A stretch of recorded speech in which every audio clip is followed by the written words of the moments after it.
Shalom, selamat sahabat. Pelajaran sekolah sahabat kita saat ini, khususnya tanggal 15 Agustus, berjudul Membagikan Firman. Ayat temanya terdapat dalam Yesaya 55 ayat 11. Demikianlah firmanku, firman Tuhan, yang keluar dari mulutku. Ia tidak akan kembali kepadaku dengan sia-sia, tetapi ia akan melaksanakan apa yang ku kehendaki dan akan berhasil dalam apa yang kusuruhkan kepadanya. Kita tahu bahwa dalam firman Tuhan, Alkitab ini, kita bisa memahami tentang siapa itu juru selamat, siapa itu Mesias yang menyelamatkan kita dari dosa kita. Dan tanpa Alkitab ini sebenarnya sulit kita untuk mendapatkan pemahaman tentang siapa Mesias yang benar, juru selamat yang datangnya dari Tuhan. Mengapa? Karena memang benar alam kita ini sangat dahsyat dan alam kita sudah cukup memberikan kesaksian bahwa ada Tuhan pencipta alam semesta. Namun kita tetap memerlukan tulisan dari firman Tuhan yang memberitahu atau yang menjelaskan mengenai siapa itu juru selamat. Firman ini haruslah firman Allah yang tertulis untuk membuat kita menjadi lebih jelas dan lebih lengkap dalam memahami akan rencana keselamatan Tuhan. Ya, benar bahwa Roh Kudus dapat memberikan wahyu kepada kita. Namun jangan lupa juga bahwa wahyu itu atau Roh Kudus itu sendiri menjadi begitu terbatas untuk memberitahukan kepada kita firman-Nya bila mana tidak ada tulisan dari firman itu sendiri. Di dalam pelajaran sekolah sahabat ini juga diberitahukan bagaimana jika kita membagikan firman yang mencatatkan mengenai juru selamat, mengenai kelahirannya, kehidupannya, pelayanannya, kematiannya, kebangkitannya, kenaikannya ke surga, sampai dia kembali lagi nanti yang kedua kali untuk menyelamatkan atau membawa umatnya ke surga. Semua ini jika kita sampaikan atau kita bagikan kepada yang lain, intinya adalah karena supaya kita mau orang lain merasakan keselamatan yang kita pahami dari Alkitab ini, dari firman Tuhan ini. Kita tentunya tidak mencari-cari salah dalam Alkitab ini. Alkitab ini bukan untuk diperdebatkan dan bukan untuk dicari kesalahannya. Kita adalah pencari kebenaran. Dan kalau kita mencari kebenaran, kita mau mencari Tuhan pencipta kita. Dan kalau kita mau mencari Tuhan pencipta kita, maka dalam merenungkan dan mempelajari Alkitab ini firman Tuhan, maka yang utama yang menjadi bagian pemikiran kita untuk mendalaminya adalah mencari kebenaran. Dihindarkan atau dijauhkan dari segala cara-cara untuk mencari yang salah. Alkitab ini, firman ini seringkali juga dilambangkan oleh lambang-lambang tertentu dalam Alkitab itu sendiri. Contohnya, Alkitab ini memiliki lambang sebagai cahaya. Cahaya yang menerangi kehidupan. Dan kita tahu bahwa Yesus Kristus adalah disebut juga terang dunia. Dia juga disebut sebagai firman. Yohanes pertama, ayat yang pertama sampai ketiga, ayat 14, ayat 17, memberitahu, dalam perikop itu juga memberitahu bahwa terang Tuhan itu telah menyala dan kemuliaannya telah menjadi bagian manusia, yaitu kehadiran Yesus Kristus. Dialah firman itu sendiri. Dan firman atau Alkitab ini juga dalam kitab Yeremia juga dilambangkan juga seperti api dan palu. Api artinya untuk menghanguskan atau menghabiskan dosa-dosa. Artinya kalau kita merenungkan Alkitab ini, seringkali Alkitab ini akan menjadi alat untuk menegur segala kesalahan-kesalahan kita, untuk menegur dosa-dosa kita. Dan bukan hanya itu, sering juga untuk menjadi kekuatan untuk menghabiskan atau mengosongkan, melenyapkan, membakar dosa-dosa yang ada dalam kehidupan kita ini, dalam sikap dan tingkah laku kita sehari-hari. Dan kalau disebutkan sebagai palu dalam kitab Yeremia, maka Alkitab ini mengartikan bahwa palu itu untuk menghancurkan hati yang keras. Firman Allah juga disamakan dengan benih. Kita tahu benih memang awalnya adalah kecil, tetapi benih itu selalu menghasilkan kehidupan. Dia harus bertumbuh, dan awalnya walaupun dia kecil, namun dia akan ada pertumbuhan yang membuat tumbuhan semakin besar dan semakin besar. Kalau saja disamakan dengan benih, maka Alkitab atau firman Tuhan ini jika dia ditanamkan, jika kita terima, kemudian orang lain menerimanya, bagaikan benih, dia akan bertumbuh dan bertumbuh. Mungkin pertumbuhan itu tidak bisa memerlukan waktu yang cepat. Bisa saja ada waktu yang cukup lambat. Hasil dari membagikan firman Tuhan bisa saja tidak cepat. Tetapi kita tidak perlu kecil hati, karena jika diterima oleh hati yang terbuka, maka kuasa Roh Kudus akan membuat firman itu akan bertumbuh sedemikian rupa, sehingga firman itu akan menghidupkan dan mengubahkan setiap orang. Firman juga disebutkan, Alkitab ini juga disebutkan dilambangkan dengan roti yang bergizi.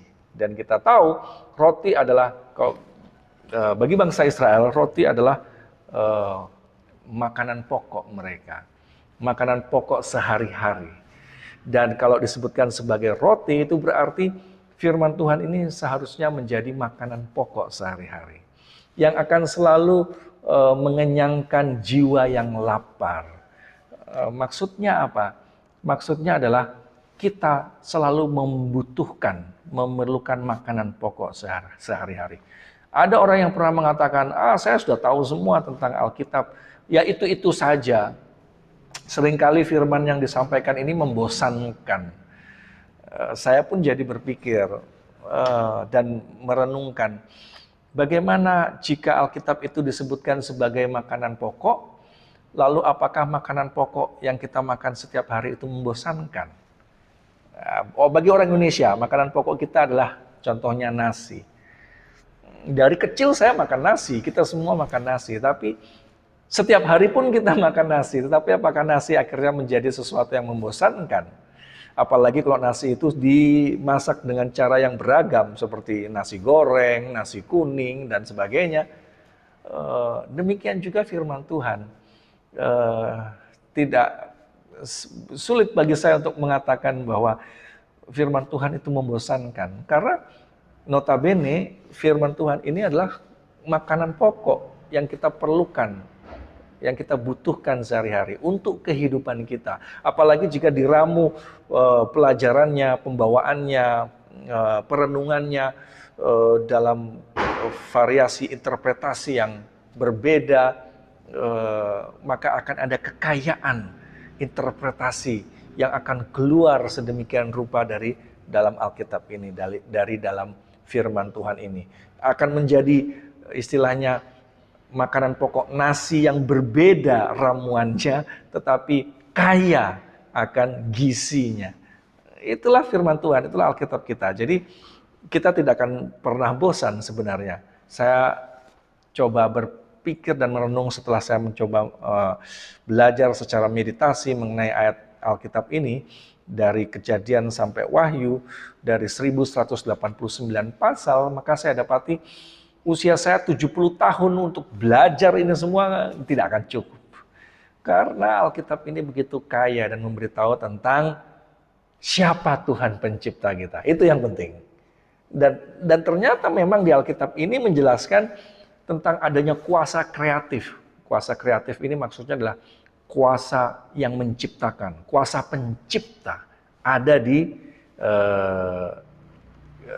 disebutkan dan dicatatkan dalam Alkitab ini. Saya ingin bacakan kitab Ibrani 1 ayat Ibrani pasal yang pertama, ayat yang pertama sampai ayat yang ketiga, mengatakan, setelah pada zaman dahulu Allah berulang kali dan dalam berbagai cara berbicara kepada nenek moyang kita dengan perantara nabi-nabi, maka pada zaman akhir ini ia telah berbicara kepada kita dengan perantaraan anaknya yang telah ia tetapkan sebagai yang berhak menerima segala yang ada. Oleh dialah Allah telah menjadikan alam semesta. Wow. Ia adalah cahaya kemuliaan Allah dan gambar wujud Allah, dan menopang segala yang ada dengan firman-Nya yang penuh kekuasaan. Dan setelah ia selesai mengadakan penyucian dosa, ia duduk di sebelah kanan yang maha besar di tempat yang tinggi. Dan ternyata kitab ini menyebutkan siapa anak Allah Yesus Kristus yang adalah cahaya kemuliaan Allah yang menciptakan dan punya kuasa untuk menciptakan. Dalam Mazmur 33 ayat 6 juga disebutkan bahwa oleh firman Tuhan telah menjadikan langit. Ayat 9 juga mengatakan, sebab Dia berfirman maka semuanya jadi. Dia memberi perintah maka semuanya ada. Sehingga dalam firman ini, dalam Alkitab ini, ada kuasa pencipta dan ada catatan mengenai Tuhan pencipta yang sangat berkuasa. Dan di dalamnya kita akan mendapati banyak berkat-berkat karena memahami siapa pencipta kita. Ada manfaat-manfaat yang terdapat dalam Alkitab. Disebutkan manfaat itu adalah untuk mengubahkan kita, untuk menganugerahkan kepada kita kuasa membangun. Demikian juga bahkan Alkitab memiliki tujuan penebusan. Dan Alkitab ini kalau kita buka 2 Timotius 3 ayat 16, setidaknya memiliki 4 manfaat. Yang pertama, untuk menyatakan kesalahan. Maksudnya adalah bukan mencari salah, maksudnya adalah menyatakan kesalahan. Sebelumnya mungkin kita nggak tahu bahwa ini salah, tapi setelah merenungkan firman Tuhan, oh ternyata ini salah. Sebelumnya mungkin kita mudah sekali dendam dan mengatakan kepada orang, dia sudah menyakiti saya nggak bisa mengampuni dia, saya berhak untuk dendam padanya. Tapi ternyata Alkitab mengatakan dendam itu adalah kesalahan. Sehingga Alkitab menyatakan kesalahan tersebut.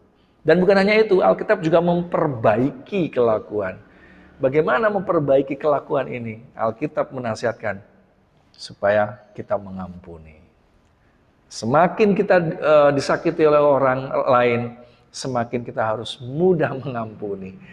Sudah lihat, Alkitab ini fair, bukan hanya menyatakan kesalahan, tapi juga memperbaiki kelakuan. Dan selain itu, Alkitab juga untuk mendidik orang dalam kebenaran. Mendidik itu berbeda dengan mengajar.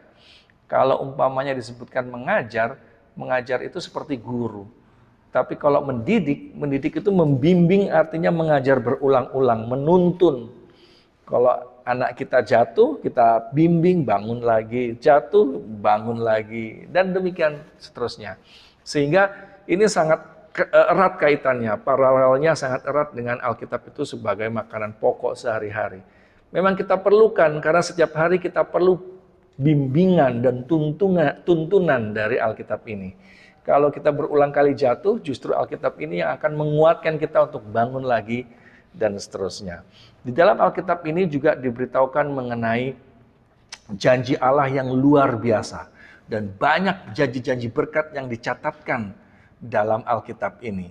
Dan kalau saja seringkali kita tidak merasakan janji berkat dalam Alkitab itu, maka yang perlu ditanyakan adalah bukan tidak adanya kuasa dalam janji firman Tuhan, tetapi justru pertanyaannya adalah bagaimana pertumbuhan iman kita. Karena seringkali kita kurang beriman terhadap janji firman Tuhan. Di sini masalahnya. Sehingga kita seringkali tidak menerima janji berkat itu. Tapi kalau kita beriman dan kita nyatakan percaya kita, Tuhan, saya mau terima janji berkat Tuhan. Bahwa Engkau akan menyertai saya sampai akhir zaman. Engkau akan memberikan kecukupan, Engkau memberikan apa yang saya butuhkan dan sebagainya dan sebagainya. Begitu iman kita nyatakan, tergenapilah janji Tuhan itu. Berkat itu akan benar-benar nyata kepada kita. Tapi jika tidak, maka iman kitalah yang seringkali membuat kita tidak menerima janji-janji yang Tuhan nyatakan melalui berkat-Nya. Dan bagian terakhir yang ingin saya bagikan di sini adalah bagaimana berkat firman Tuhan jika kita terima lalu menobatkan kita, membuat kita gembira dan kemudian mengubahkan dan kita menjadi hidup yang baru, maka pertobatan yang sejati akan selalu menghasilkan kerinduan untuk membagikan berkat itu kepada yang lain. Sama seperti, saya merasakan satu berkat ini senang sekali ya. Dan pertobatan yang sejati adalah selalu senang juga untuk orang lain merasakan berkat yang kita rasakan. Orang lain gembira terhadap kegembiraan, kebahagiaan yang kita rasakan juga. Dan itulah konsep dari pertobatan yang sejati. Kalau saja Alkitab atau firman Tuhan ini sudah menjadi berkat bagi kita, menobatkan kita dengan hidup dan kuasa yang baru yang datangnya dari Tuhan saja, melalui hubungan yang intim dengan Roh Kudus, memohon pertolongan Dia untuk tinggal dalam diri kita, maka Roh Kudus akan menggerakkan hati kita dengan sukacita dan gembira, akan selalu mau membagikan firman ini kepada yang lain. Dan intinya adalah bagikan, bagikan, dan bagikan. Mungkin kita masih bingung bagaimana caranya, tapi kalau kita memiliki hubungan yang intim dengan Tuhan, Tuhan akan sangat berkuasa untuk memberitahu bagaimana caranya. Memang ada 3M yang penting dalam membagikan firman Tuhan. 3M itu adalah message, messenger, dan method. Message adalah kita punya berita, kita punya pekabaran atau kabar baik. Kita ada Injil yang mau dibagikan.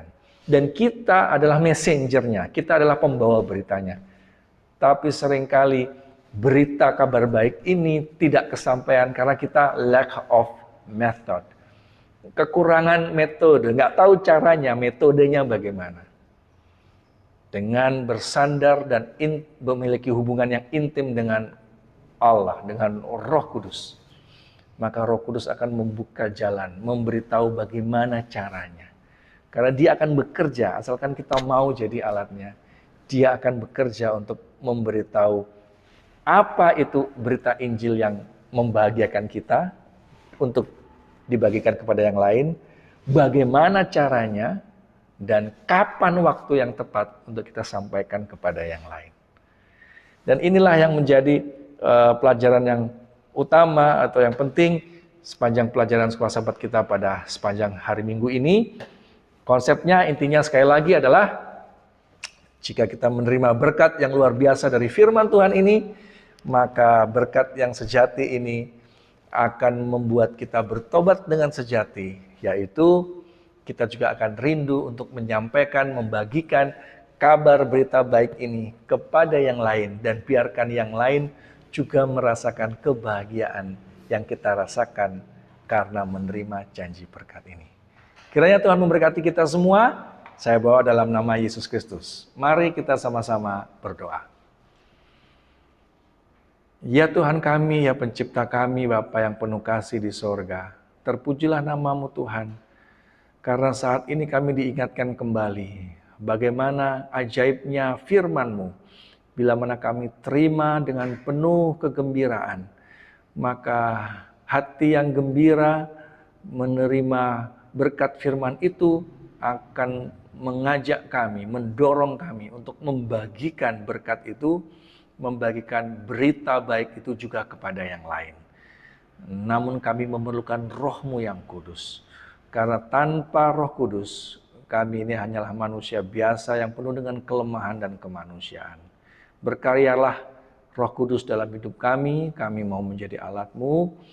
Gunakan kami sebagai tangan kanan surga dalam membagikan firman-Mu. Terima kasih jika Engkau masih mau bekerja dalam diri kami undang Engkau tinggal dalam hidup ini. Dan kami minta ampun atas segala dosa dan kesalahan kami yang banyak. Kami berdoa dan bersyukur menerima janji berkat firman Tuhan. Dan menerima janji-Mu bahwa Engkau akan menyertai dan membimbing kami sampai akhir zaman. Dalam bahkan membagikan dan memberitakan kabar baik firman Tuhan ini kepada siapa saja. Hanya di dalam satu nama yang indah. Dialah Yesus Kristus yang adalah Tuhan Pencipta dan Juru Selamat kami. Amin. Selamat sahabat, Tuhan memberkati kita semua.